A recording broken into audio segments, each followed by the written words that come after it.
And hello guys, once again, welcome back muli sa ating YouTube channel. Panibagong araw at panibagong reaction video na naman po tayo ngayon.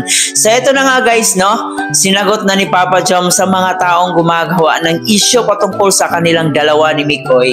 Kasi nitong last week ata yon, may mga nababasa po tayong comment na parang binaliwala na daw ni Mikoy si Papa Joms. Parang hindi na dinadalaw. Parang sinasabi rin nila na wala daw utang na loob si Mikoy dito kay Papa Joms dahil sumikat na raw si Kalingap Mikoy. So parang wala na siyang pakialam sa taong tumulong sa kanya. So parang yung gusto nilang iparating sa mga comment na nababasa natin. Kaya naman ngayon nilinaw po yan ni Papa Joms doon sa kanyang live kung kamusta na yung pagkakaibigan nila, yung pagiging tropa nila ni Mikoy. So mamaya ng konti ay ating panonoorin ang clip video na yan na kinuha natin mula sa kanyang live para malaman din po natin yung side ni Kalingap Jomar. So mamaya guys, samahan niyo po ating panonoorin at pakinggan ang nagiging pahayag ni Kalingap Jomar dito. Pero syempre bago natin ipagpatuloy pa ang ating reaction video, baka palagi kayong nandito sa ating channel at hindi pa kayo nakapag-subscribe, please don't forget to hit the subscribe button. Isama nyo na rin po notification bell para every time mag-a-upload po tayo, updated po kayo. At higit sa lahat, huwag natin kalimutan, palagi nating suportahan ang pinakaama ng Kalingap na si Kuya Bal Santos Matubang, Ate Edna Vlog, Kalingap Rab at syempre si Jack Matubang. Suportahan po natin ang ating Keyboys, Kalingap Partners, mga charity vloggers sa Pilipinas na handang tumulong sa ating mga kababayan. And of course guys, ang aking makasamaang Kalingap reactors, especially ang Karepa, ang Team Bios, lahat po ng mga legit Kalingap reactors. So sa mga fans natin, sa mga subscribers natin, pag meron kayong nakita na hindi legit na Kalingap reactors, so i-report po natin yung kanilang mga account guys, no? Bilang tulong na rin po sa Kalingap. Kaya yun na nga po, ay ating panonoorin na yung video na sinasabi natin at saka magbigay pa tayo ng ating ibang opinion pagkatapos nito. You're all I need, my love, my Valentine. Na-blend. Ganda, di ba? Oh, ganyan sabihin hindi kami Ano sunod ba? All of my life. Go. All of my life I've been waiting for all you give to me. Ba't may nagbababay? You've opened my eyes and shown me how to love unselfishly. And then I've dreamed of this 1,000 times before, but in my dreams I couldn't love you more. I will give you my heart until the end of time. You're all I need, my love, my Valentine. Ay, sorry, akala ko si Carla. Thank you, bro. Thank you po sa pagsama po kay Kalingap Mikoy. O yun guys, sa mga nagbabash po sa amin na kung ano-anong fake news po guys. Okay po kami guys ni Mikoy sa. So yun na nga po guys na nakita po natin, no, na sobrang saya po nilang dalawa. Sobrang saya nilang magkasama at yun, nag-video key pa nga sila, di ba? So wala pong nangyaring inggitan, no, hindi pagkakaintindihan, di ba? Kitang-kita nyo naman na sobrang ang saya nilang dalawa habang sila'y kumakanta. Dito nga po, muling nakabisita si Mikoy. Siguro hindi busy si Mikoy. Siguro wala siyang scout, no? Kasi sobrang busy rin ni Kalingap Mikoy simula nung nagiging official na siyang Kalingap.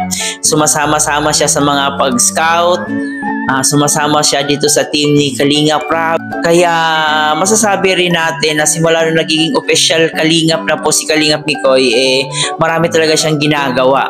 And hindi pa po yun dahil yun na nga, meron siyang collab team, meron siyang serye, so marami din po siyang mga ginagawa. Busy din po siya sa kanyang buhay. At saka si Kalingap Jomar naman, medyo busy din siya sa kanyang pag-scout, sa pagpunta niya sa kanyang mga beneficiary, at minsan meron din po silang shooting sa Jomcar. So hindi talaga, siguro hindi tugma yung mga oras nila, kaya minsan na lang silang nagkakita-kita, minsan na lang silang magkasama. Kaya wag po natin palaging hanapin sila sa isa't isa sa kanilang mga live. Hindi rin po kasi pwede na palagi na lang natin silang makikitang magkasama, no? Kasi may mga kanya-kanya silang mga ginagawa. At yun naman po is malinaw po ang sinabi ni Kalingap Jomar na okay po sila ni Kalingap Mikoy, na wala pong hindi pagkakaintindihan ang nangyari. Kaya sa ating mga kababayan, no, sana'y wag na lang po nating gawan pa ng issue yung hindi nila sama sa isa't isa, kasi may kanya-kanya silang buhay at may kanya-kanya silang dapat gawin. No, may kanya-kanya tayong buhay, so kailangan natin kumita araw-araw. So yun din po yung ginagawa nila. Kaya wag po tayong magiging demanding na gusto na lang natin silang makita na magkasama. So intindihin din po natin ang kanilang sitwasyon dahil tao lang din po sila at pareha lang din po sila sa atin na naghahanap buhay. Kaya kung nagkakataon na hindi sila magkasama, so siguro may kanya-kanya silang mga ginagawa, diba? At yan naman ay kitang-kita naman natin na masaya silang dalawa na nagkakantahan, at yung kanta na yun is para po sa inyong lahat, para at least magiging masaya na kayo at magiging okay na yung mga kung ano yung nasa utak nyo, nasa isip nyo. So malinaw po guys na kahit hindi sila magkasama, araw-araw masaya po silang magtropa, no? Masaya po silang magkakaibigan. So kitang-kita nyo naman po. Sana ay wag na po nating bigyan pa ng fake news, kung ano-ano na lang yung mga sinasabi natin. So parang ang nangyari kasi parang gusto nating pag-awayin ang dalawa, no? Parang ang nangyari parang nagiging kompetensya na sila sa isa't isa, diba? So wag po ganon. Ang dapat natin gawin suportahan, marathon na lang po natin ang mga upload nilang dalawa. Suportahan lang po natin ang kanilang bawat love team para makatulong tayo kay Kalingap Rab, at syempre dito na rin sa kanilang channel. Si Mikoy nagsisimula na siya sa kanyang pagcha-charity. Si Papa Joms nagsisimula na siya sa kanyang second pabahay. So lalo na ngayon na medyo humina talaga ang YouTube, no? So kailangan ng suporta.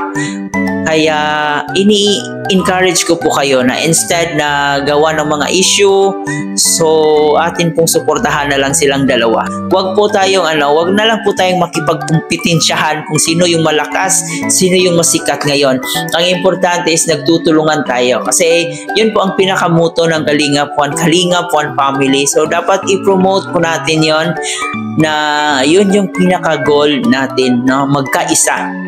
So sana'y malinaw po guys ang lahat, at yun po, wala pong hidwaan, wala pong wala pong away na nangyari. So nagkataon lang na busy sila pareho, kaya hindi sila madalas na magkasama. So intindihin po natin yan.